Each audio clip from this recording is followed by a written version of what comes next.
नमस्कार दोस्तों। आज की कहानी है छोटी बहू की झूठी सांस। हनीमून से लौटते ही जैसे ही दीपाली ने ससुराल की चौखट पर कदम रखा, उसकी ननद सारिका खुशी से उछल पड़ी। सारिका हैरानी से बोली, वाह भाभी, क्या क्लास है आपका। सच में आप बड़ी किस्मत लेकर आई हैं। शादी के 1 महीने में ही दो दो बार हनीमून मनाकर आई। एक बार स्विट्जरलैंड और फिर तुरंत हांगकांग हो आई। बड़ी भाभी को देखो, बेचारी की जिंदगी तो गैस के चूल्हे से शुरू होती है और सिंक के बर्तनों पर ख़त्म होती है। उनके शादी को 7 साल हो गए। उन्हें तो मुंबई का मरीन ड्राइव भी नसीब नहीं हुआ। विदेश घूमना तो बहुत दूर की बात है। सारिका की बातें सुनकर पास खड़ी अनुपमा का दिल जैसे छलनी हो गया। कैसे उसे ताना मारा जा रहा है। अनुपमा ने मन ही मन कहा, रुतबा महंगे सामान से नहीं, समझदारी से बनता है। मैं अपने पति की कमाई से ज़्यादा कभी कदम नहीं बढ़ाऊंगी। आज थोड़ा कम में जी लूंगी, ताकि कल किसी के आगे हाथ फैलाकर जीना नहीं पड़ेगा। तभी सास ललिता जी तेज आवाज में बोली, अरे बड़ी बहू, पहले छोटी बहू की नज़र उतार दे। बेचारी हनीमून से लौटकर थकी हारी आई है। इतनी खुशियाँ और ठाट बाट हर किसी के नसीब में कहाँ होते हैं। कहीं तेरी बुरी नज़र ही न लग जाए मेरी छोटी बहू को। घूमना फिरना, विदेशों की सैर सपाटा करना, ये तो किस्मत वालों के हिस्से में आता है। तू जैसे कि नहीं। अनुपमा चुपचाप से किचन के कामों में लगी रही, क्योंकि उसे बहस करने की आदत नहीं थी। सारिका बोली, दीपाली भाभी बैठो ना। आप क्या क्या लाई हमारे लिए। अरे, एक सूटकेस तो तोहफों से भरा है। सब आप सबका है। भाभी, ये आपका ब्रांडेड जीन्स, ये स्टाइलिश चश्मा, ये इम्पोर्टेड सैंडल, उफ, इनकी कीमत तो लाखों में होगी। दीपाली ने अपने काले चश्मे को स्टाइल से उतारा, बालों पर हाथ फेरते हुए बोली, सारिका, मेरी जिंदगी में लोकल नाम की कोई चीज़ नहीं। मैं जो पहनती हूँ, जो ओढ़ती हूँ, सब इम्पोर्टेड होती है। मेरे मायके में सुई से लेकर सोफा तक विदेशी ब्रांड का है। हम लोग स्टैंडर्ड से समझौता करना जानते ही नहीं। इतना कहकर दीपाली शान से सोफे पर बैठी, लेकिन अगले ही पल उसका चेहरा बिगड़ गया। दीपाली नाक भौं सिकोड़ते बोली, ओह माय गॉड, ये कैसा सोफा है, इतना पुराना, इतना आउटडेटेड। इसे देखकर तो लगता है जैसे किसी संग्रहालय से उठाकर यहाँ रख दिया हो। वह तुरंत उठ खड़ी हुई और सास की तरफ देखकर बोली, मम्मी जी, मैं जिस घर में रहती हूँ वहाँ हर चीज़ देखकर लोग दांतों तले उंगली दबा लेते हैं। यहाँ तो पुराने सामान देखकर मेरा दम ही घुट रहा है। अगर घर की शान बढ़ानी है तो थोड़ा दिल भी बड़ा करना पड़ता है और पैसे खर्च करना भी पड़ता है। कुछ दिन बाद मेरी सहेलियां आएंगी। अगर उन्होंने ये पुराना सोफा, ये पर्दे और ये फर्नीचर देख लिया तो मुझे ही ताना मारेंगी। दीपाली, तेरे पापा और भाई ने तेरा ब्याह किसी घर में किया है या कबाड़ खाने में। मेरे मायके में कोई सामान 2-3 साल से ज़्यादा नहीं रहता। नया मॉडल आते ही पुराना बाहर स्टैंडर्ड बनाए रखने के लिए खर्च करना पड़ता है। सच कहूँ मम्मी जी, इस घर का पूरा मेकओवर करना पड़ेगा, वरना लोग घर नहीं, हमारा स्टैंडर्ड जज करेंगे। माफ़ कीजिएगा मम्मी जी, मैं हमेशा से ठाट बाट से ज़िंदगी जीती आई हूँ। ललिता जी दीपाली की बातें सुनकर खुश होकर बोली, वाह बहू, आज पहली बार लगा कि हमारे घर में सचमुच नए ज़माने की मॉडर्न बहू आई है। जो तुम्हें सही लगे बेझिझक वही करो। इस घर में तुम्हें कोई रोकने टोकने वाला नहीं। हम तो बड़ी बहू की गंवारपन को कब से झेल रहे हैं। दीपाली हर सुबह नई साड़ी, नए झुमके पहनकर तैयार होती। एक दिन उसने पूरे घर का चक्कर लगाया और ताना मारते हुए बोली, हे भगवान, यह घर है या पुरानी हवेली या चिड़ियाघर, या किचन, ये हॉल, ये डाइनिंग टेबल, सब देखकर तो लगता है मैं कहाँ आ गई हूँ। इस पूरे घर में अगर कोई कमरा देखने लायक है तो सिर्फ मेरा, क्योंकि उसमें मेरे मायके का ब्रांडेड और इम्पोर्टेड सामान रखा है। दीपाली ने इसके बाद तो पूरे घर का नक्शा ही बदलना शुरू कर दिया। एक दिन दीपाली बोली, ये घड़ी उतार दीजिए, 500 की घड़ी यहाँ हॉल में नहीं लगनी चाहिए। कम से कम 5,000 वाली घड़ी होनी चाहिए। दूसरे दिन, ये पर्दे भी बदल डालो, इनका रंग देखकर तो मूड ऑफ हो जाता है। और तीसरे दिन, ये डिनर सेट मेहमानों को दिखाने लायक नहीं है। मैं इम्पोर्टेड क्रॉकरी मंगवा रही हूँ। ये सब मेरी स्टेटस को सूट नहीं करता। तभी बड़ी बहू अनुपमा बोली, दीपाली, अभी तुम्हारी शादी में ही तो सब कुछ नया आया था, 2 महीने ही तो हुए हैं, इतना खर्चा अच्छी बात नहीं है। भाभी, आप किस खानदान को बिलॉन्ग करती हैं, मैं अच्छी तरह जानती हूँ, इसलिए मेरी लाइफ़स्टाइल पर ज्ञान देने की ज़रूरत नहीं है। वैसे भी अमर ने मेरे पिता का करोड़ों का बिज़नेस जॉइन किया है, अब पैसों के बारे में क्या सोचना? पैसा हमारे घर में गिनकर नहीं बहाकर खर्च किया जाता है। सारिका बोली, सच कहूँ छोटी भाभी, आपके आने के बाद ही पता चला कि स्टैंडर्ड किसे कहते हैं, वरना बड़ी भाभी ने इस घर की हालत बना कर रखी थी। क्या हालत बनाकर रखी थी।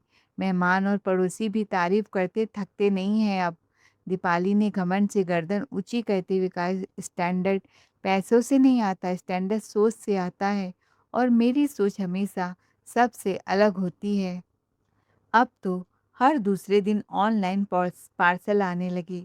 डिलीवरी बॉय भी हंसकर कहने लगा, मैडम, आपके घर का पता तो मुझे अब याद हो गया है। रोज कोई न कोई पार्सल लेकर आना पड़ता है। दीपाली गर्व से जवाब देती, आदत डाल लो, मेरे घर में हर दिन शॉपिंग होती है। ललिता जी और उनकी बेटी सारिका दोनों छोटी बहू दीपाली के आने से फूले नहीं समा रहे थे। उन्हें पूरा विश्वास था कि अब सारिका की शादी ऐसी शानो शौकत से होगी कि पूरा शहर देखता रह जाएगा। इसी लालच में वे हर पल दीपाली की तारीफों के पुल बांधती, उसकी हर बात को सही ठहराती और बड़ी बहू अनुपमा की समझदारी को नज़रअंदाज कर देती। असल में उनके छोटे बेटे अमर ने लव मैरिज किया था। दीपाली पैसे वाले घर की थी, इसीलिए किसी ने आपत्ति नहीं जताई। शादी के बाद अमर ने उनके पिता का बिजनेस ज्वाइन कर लिया, बस यही बात का घमंड था सबको। दीपाली की सहेलियां अब अक्सर आया करती थी। रसोई में अनुपमा को अकेले खाने की तैयारी करनी पड़ती। फिर एक दिन अनुपमा ने प्यार से कहा, दीपाली, मेहमान आने वाले हैं, ये सब्जियां ही काट दो और मैं बाकी की तैयारी कर लेती हूँ। दीपाली मोबाइल रखते बोली, ठीक है भाभी, लाइए चॉपर दीजिए, मैं 2 मिनट में काट देती हूँ। अनुपमा बोली, घर में चॉपर नहीं है, मैं तो चाकू से ही काटती हूँ। दीपाली ने हैरानी से कहा, क्या चाकू से? भाभी, तब तो रात हो जाएगी, सब्जियां नहीं कटेंगी। मैंने आज तक किचन में चाकू से कोई काम नहीं किया है। उसने तुरंत मोबाइल उठाया और बोली, बस अभी ऑर्डर कर देती हूँ, कल तक नया चॉपर भी आ जाएगा। ऐसे किचन में तो मैं एक दिन भी काम नहीं कर सकती। फिर चाकू वापस रखते हुए बोली, आज के लिए आप ही संभाल लीजिए भाभी, ये पुराने तरीके मेरे बस के नहीं हैं। अनुपमा बोली, हर नई चीज़ खरीद लेना समझदारी नहीं होती। दीपाली, भाभी, मैं चीज़ें ज़रूरत से नहीं, अपनी शान के हिसाब से खरीदती हूँ।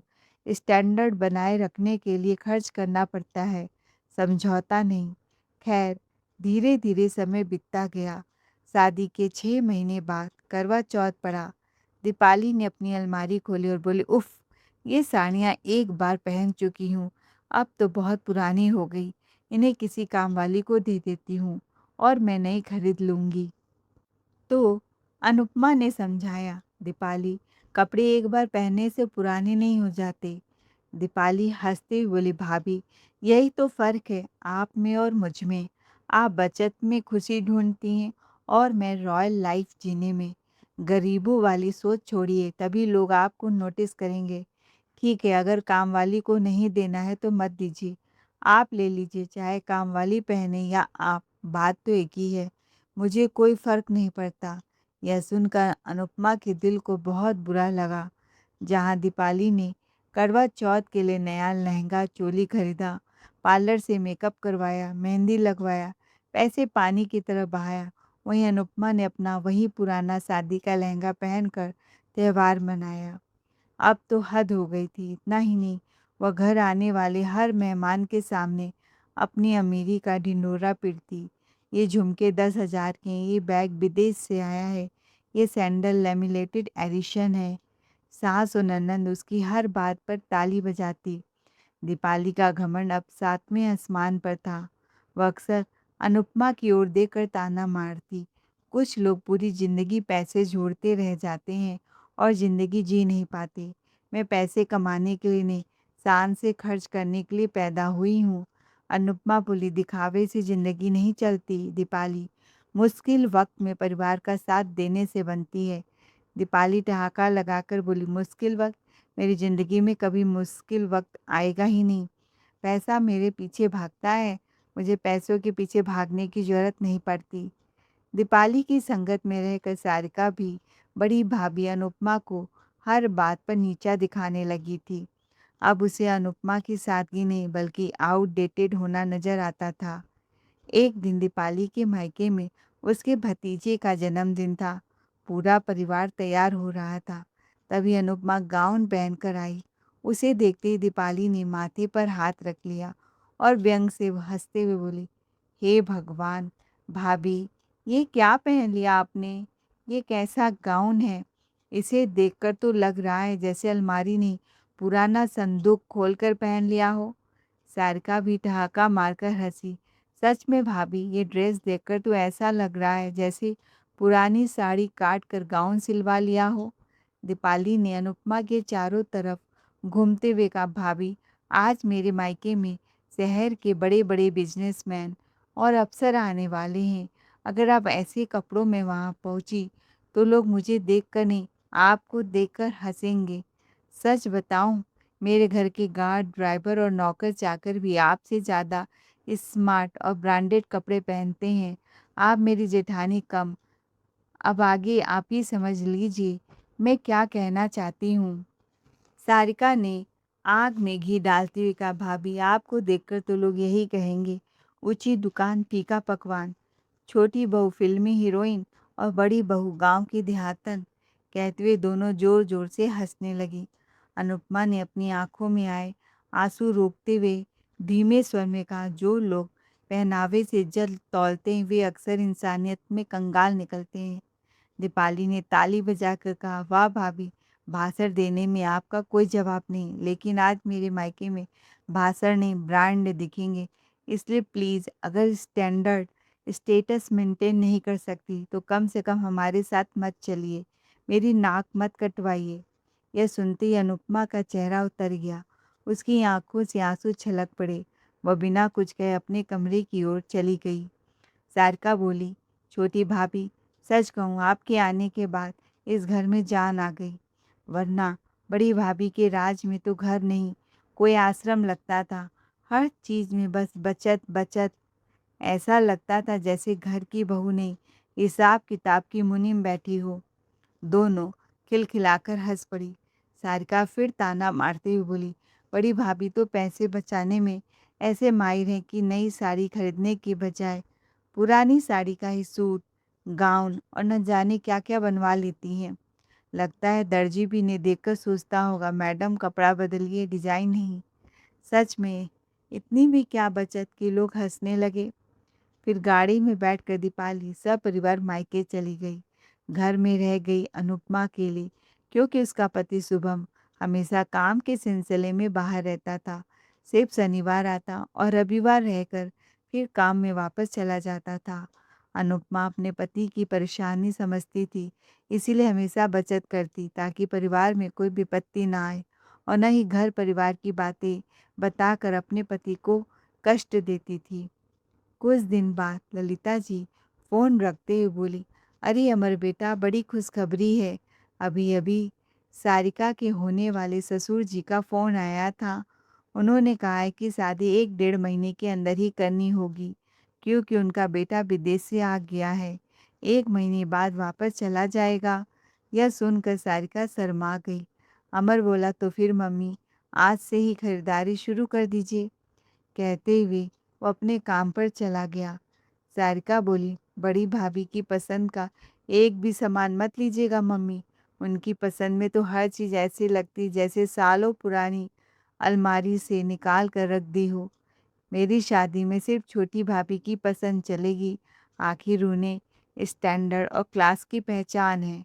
दीपाली भी मुस्कुरा कर बोली, सारिका, तुम्हारी शादी में ऐसा रॉयल इंतजाम होगा कि लोग खाने का स्वाद भूल जाएंगे, लेकिन इस शादी का मिसाल लोग सालों नहीं भूलेंगे। तीनों जोर जोर से हंसने लगे। पास खड़ी अनुपमा सब सुन रही थी। हर शब्द उसके दिल पर हथौड़े की तरफ पड़ रहा था, लेकिन उसने पलटकर एक शब्द भी नहीं कहा। वह मन ही मन बोली, आज मेरी बचत का मजाक उड़ाया जा रहा है, क्योंकि मैं हर चमकती चीज़ पर पैसा नहीं लौटाती। मैंने बचपन से यही सीखा है, जितनी चादर हो उतने ही पैर पसारो। एक दिन की झूठी शान के लिए पूरी जिंदगी कर्ज तले दबना समझदारी नहीं है। मुझे ऐसा दिखावा नहीं चाहिए। सारिका ने फिर चुटकी ली। बड़ी भाभी, आप तो बस यही कहोगी, पैसा बचाओ, सेल से खरीद लो, ज़रूरत हो तभी लेना, छोटी दुकान से ही चीज़ें सस्ती मिलती है, मॉल में जाने की क्या ज़रूरत है। आपकी बातें सुनकर तो मुझे नींद आने लगती है। माँ जी, शादी में उतना ही खर्च करना चाहिए जितनी अपनी हैसियत हो। एक दिन की शान के लिए पूरी जिंदगी का चैन दांव पर नहीं लगाना चाहिए। ललिता जी ने बात काटते हुए कहा, बस करो बड़ी बहू, हर खुशी के बीच तुम हिसाब किताब लेकर बैठ जाती हो। एक तो तुम और तुम्हारा पति आज तक इस घर के लिए कुछ कर न सके, अब छोटी बहू करना चाहती है तो उसको भी रोक रही हो। छोटी बहू को अपनी तरह मत बनाओ, उसे उड़ने दो। आखिर तुम्हारी ननंद की शादी है, किसी गैर की नहीं। फिर क्या था, अगले दिन से पूरे घर में शादी की धूम मच गई। दीपाली ने दिल्ली के नामी डिजाइनर से लाखों रुपए का खास लहंगा बुक करवाया। साड़ियों, डिजाइनर सूटों, ब्रांडेड सैंडलों के ढेर लग गए।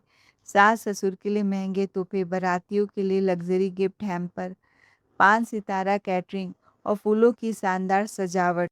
हर चीज में बस एक ही बात थी, सबसे अलग चाहिए। दीपाली हर दुकान पर यही कहती, कीमत बताइए, पहले सबसे शानदार सामान दिखाइए। सारिका एक-एक करके महंगी साड़ियाँ और डिजाइनर सूट पहनकर आईने के सामने इतराने लगी। वह घूम कर बोली, वाह क्या बात है, ये बनारसी साड़ी, ये डिजाइनर सूट मुझ पर कितना जचता है। सारिका ने अनुपमा की तरफ देखकर ताना मारा, बड़ी भाभी जरा देखिए, ऐसे कपड़े होते हैं। आपकी तरह सालों पुरानी साड़ियों को नया रूप देकर पहनना मुझे नहीं आता। अनुपमा बोली, जितनी चादर हो उतने ही पैर पसारने चाहिए, समय कब करवट बदल ले कोई नहीं जानता। सारिका ने ओठ सिकुड़ते हुए कहा, भाभी ये ज्ञान ज्ञान उपदेश अपने पास ही रखिए। सच तो ये है कि आपको मेरी खुशियाँ देखी नहीं जा रही। मेरी किस्मत खुल गई है, इसलिए आपको जलन हो रही है। अनुपमा शांत स्वर में बोली, मुझे तुम्हारी खुशियों से नहीं, तुम्हारी बेफ़िक्र फ़िज़ूल खर्ची से चिंता है। कहते हुए वो किचन में काम करने लगी। फिर कुछ दिन बाद दीपाली की माँ का फ़ोन आया। हाँ माँ, मेरी इकलौती ननंद की शादी है, इसीलिए सोने की अंगूठी या कान के झुमके से नहीं काम चलेगा, हीरो का हार देना पड़ेगा। यह सुनकर देवकी जी रोने लगी। क्या हुआ माँ? बेटा, सब कुछ खत्म हो गया। तुम्हारे पापा ने कारोबार बढ़ाने के लिए बैंक से करोड़ों रुपए का बिजनेस लोन लिया था। शहर में 3 मंजिला नया शोरूम खोला। विदेश से करोड़ों का महंगा फर्नीचर और इंटीरियर का सामान मंगवाया। कई बड़े बिल्डरों और कंपनियों ने करोड़ों के ऑर्डर दिए, लेकिन माल लेने के बाद भुगतान ही नहीं किया। कुछ कंपनियां खुद दिवालिया हो गईं और कुछ मालिक पैसे लेकर विदेश भाग गए। उधर बाजार में ऐसी मंदी आई कि नया माल गोदाम में ही पड़ा रह गया। हर महीने बैंक का भारी ब्याज बढ़ता गया। हमने अपनी सारी जमा पूंजी लगा दी, गहने बेच दिए, दूसरी प्रॉपर्टी भी गिरवी रख दी, लेकिन कर्ज कम होने के बजाय और बढ़ता गया। आज बैंक ने शोरूम, गोदाम, ट्रक, ऑफिस, मशीनें, शहर वाला मकान सब अपने कब्जे में ले लिया। बैंक वाले कह गए कि अब हमारी एकक संपत्ति नीलाम होगी। बेटा, अब हमारे पास कोई रास्ता नहीं बचा। ऐसी खबर सुनकर दीपाली का माथा चकरा गया, उसके हाथ पांव फूल गए। उसी समय अमर घर लौटा। उसका चेहरा बुझा हुआ था। अनुपमा सबको चाय दे रही थी। अमर ने चाय का प्याला उठाया और झटके से दूसरी तरफ गुस्से में फेंक दिया। शोर सुनकर ललिता जी और सारिका आई, जो मैगजीन में नए नए कपड़ों की डिजाइन देख रही थी। अरे क्या हुआ बेटा, तूने चाय क्यों फेंक दिया? अमर बोला, दीपाली, जिस शोरूम की चमक दमक पर तुम्हें इतना घमंड था, वही शोरूम आप बर्बादी की वजह बन गया। मैं वही मैनेजर था। शोरूम बंद होते ही मेरी नौकरी चली गई और जिस बिज़नेस लोन में मैंने गारंटी दी थी, अब उसकी पूरी ज़िम्मेदारी मेरे सिर आ गई। अगर बैंक का पैसा नहीं चुकाया, तो मेरे खिलाफ भी कानूनी कार्रवाई होगी। अब कंपनी डूब गई, इसीलिए बैंक मुझसे भी करोड़ों रुपए की वसूली कर रहा है। नौकरी चली गई, ऊपर से बैंक का नोटिस भी आ गया। अगर जल्द रकम जमा नहीं हुई, तो मेरी तनख्वाह, बैंक खाते और जो भी संपत्ति मेरे नाम है, सब जब्त हो सकती है। दीपाली के हाथ से ग्लास छूटकर फर्श पर गिर पड़ा। अमर गुस्से और बेबसी में फट पड़ा। आज मेरे खाते में बस थोड़े पैसे बचे हैं, क्योंकि तुमने कभी घर में पैसा टिकने ही नहीं दिया। कभी डिजाइनर कपड़े, कभी महंगे गहने, कभी विदेशी सामान। तुम्हारी फरमाइशें कभी खत्म ही नहीं हुई। मैंने कितनी बार कहता था फालतू खर्च मत करो, लेकिन तुम्हें तो बस दिखावे की दुनिया में ही जीना था। अमर ने अनुपमा की ओर इशारा करते हुए कहा, जरा बड़ी भाभी से कुछ सीख लेती, वह तुम्हारी तरह उड़कर नहीं चलती। और इधर हमने लाखों कमाए, लेकिन बचाया 1 रुपया भी नहीं। उसकी आंखें भर आई। तुम हर समय अपने मायके की दौलत और शोरूम पर घमंड करती रही। कहती थी मेरे पापा का इतना बड़ा कारोबार है, मेरे भाई के पास करोड़ों का बिजनेस है। आज वही शोरूम बंद हो गया, तुम्हारे मायके वाले भी बर्बाद हो गए और तुम्हारी फिजूल खर्ची ने मुझे भी कर्ज में डुबो दिया। वह सिर पकड़कर बैठ गया और बोला, सारिका की शादी सिर पर है, बैंक का कर्ज मेरे सिर पर है, नौकरी भी चली गई और घर में बचत के नाम पर कुछ भी नहीं। बताओ दीपाली, अब मैं क्या करूं? किसके आगे हाथ फैलाऊं? यह कहकर अमर की आवाज़ भर्रा गई और पूरे घर में सन्नाटा छा गया। ललिता जी और सारिका की आंखों से भी आंसू बहने लगे, जबकि दीपाली पहली बार अपने घमंड की कीमत समझ रही थी। उसे पहली बार एहसास हुआ कि जिस दिखावे को वह शान समझती थी, वही बिना सोचे समझे लिया गया जोखिम पूरे परिवार की बर्बादी का कारण बन गया। उधर सारिका की शादी की तैयारियां जोरों पर चल रही थी। दीपाली ने अपने पसंद से लाखों रुपए का सोने का सेट बनवाया था, आलीशान बैंक्वेट हॉल बुक करवाया था। महंगी मेकअप आर्टिस्ट, मेहंदी वाली, कैटरर और डेकोरेटर सब एडवांस लेकर बुक थे। लेकिन जैसे ही घर पर आर्थिक संकट टूटा, एक-एक करके सारी बुकिंग रद्द करनी पड़ी। एडवांस का पैसा भी वापस नहीं मिला। जब यह खबर लड़के वालों तक पहुंची कि सारिका के घर वाले कर्ज में हैं, तो उन्होंने रिश्ता आगे बढ़ाने से इनकार कर दिया। यह सुनते ही सारिका फूट-फूट कर रोने लगी और ललिता जी का हाथ पकड़कर बोली, माँ, इन सब में मेरा क्या कसूर था? मेरे सारे सपने एक पल में टल गए। जिस शादी के सपने मैं रोज सजाती थी, वह आज मेरी आंखों के सामने टूट गई। ललिता जी भी आंसू रोक न सकी। वे सारिका को सीने से लगाकर रो पड़ी। कहती, मैंने कभी नहीं सोचा था कि हमारे घर पर ऐसा दिन भी आएगा। पर माँ, मेरी शादी टूट गई। क्या मैं हमेशा कुंवारी रहूंगी? वह अपने कमरे में जाकर दरवाजा बंद कर रोने लगी। हे भगवान, मैंने क्या बिगाड़ा था? ललिता जी को भी पहली बार अनुपमा के शब्द याद आने लगे। बचत मुसीबत के दिन ढाल बनती है। सबको रोता बिलखता देख अनुपमा अपने कमरे में गई। उसने अपनी वर्षों की एफडी, फाइल, बचत की पासबुक और शादी के गहनों का डिब्बा उठाया। शुभम, उसका पति, हैरानी से पूछा, अनु, ये हमारी बचत है, सेविंग है। गहने फिर बन जाएगा जी, एफडी फिर हो जाएगी, लेकिन अगर आज परिवार बिखर गया, फिर रिश्ते कभी वापस नहीं आएंगे। शुभम ने अमर के कंधे पर हाथ रखा। अमर, हिम्मत मत हार। तुम्हारे पास जो गाड़ी है और जो थोड़े बहुत गहने हैं, उन्हें बेचकर पहले बैंक का कुछ कर्ज चुका दो। बाकी की चिंता मत करो। मेरा काम अब पहले से अच्छा चलने लगा है। जब तक तुम्हें कोई नई नौकरी नहीं मिल जाती, तुम मेरे साथ काम संभाल लो। अपने ही भाई के सामने हाथ जोड़ने की जरूरत नहीं है। अमर की आंखें भर आई। तभी अनुपमा अपनी एफडी की रसीदें, बैंक पासबुक और गहनों का डिब्बा लेकर आई।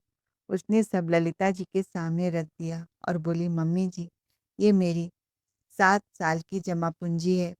इसमें मेरे बैंक की बचत और मेरे गहने हैं। मैंने एक-एक रुपया जोड़कर इन्हें सँभाला है।